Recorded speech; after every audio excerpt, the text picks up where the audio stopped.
Hello, my name is Erica Slayton, and I'm the branch manager for Wallach & Volk Mortgage. I'm bringing to you today an instructional video on how to complete a written verification of employment for your employee who is applying for a home loan with us. I did this video to make it easier for you to know how to complete this because this can be really frustrating for employers. And so in order to make your job a little bit easier, prevent you from getting a lot of kickbacks from us, requesting clarification or corrections, I figured a video might help. So first things first, sections number 1 and the request part, the certification, the applicant's name and social security number, at least the partial, is completed by us. Number 8 is going to always say see attached authorization because we have written authorization from your employee to get this from you.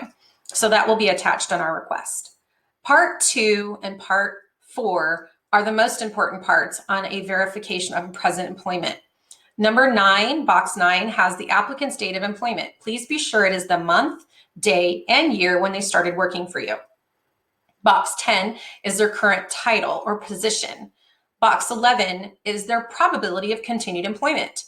Excellent, great, good, any of those descriptors. And if it's against company policy, just state against company policy. 12A is the current gross base pay. In other words, what is their annual pay or their monthly, weekly, or hourly rate of pay, or other, you can specify. 12B is their gross earnings on a year-to-date basis, 2020 and 2019. Of course, if they worked for you then. The year-to-date includes the month, day, and year. So whatever payroll period you are quoting the information from, please make sure it is broken out specific to that payroll period, and then you tell us what that payroll period is. For example, if your payroll period ended on May 15th of 2021, that's what you would put here, with the base pay broken out, overtime, commissions, and bonus for the total. This should match the pay stubs. The past year earnings of 2020 would be listed in the same manner, totaling up at the bottom.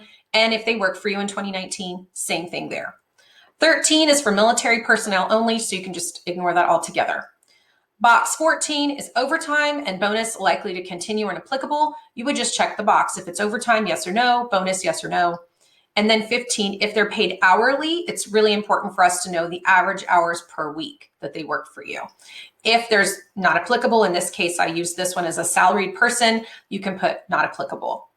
The date of applicant's next pay increase, if you know what it's going to be, otherwise not applicable. Projected amount of next pay increase, if you know what it's going to be, otherwise not applicable. And the date of applicant's last pay increase, the specific month, day, and year.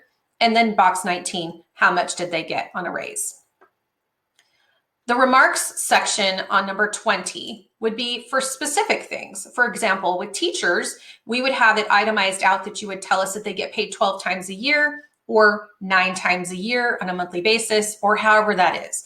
If they were out of work, unpaid for COVID, tell us the exact month, day, and year that they were out, that range, and it was unpaid or paid. That way we can kind of explain why there might be a little bit of a dip in 2020, understandably so, or any other length of time where they were out of work. For example, maternity leave that was unpaid, but do specify for us unpaid maternity leave from this date to this date and be specific for us because it really does help us when we're having to explain things to underwriting.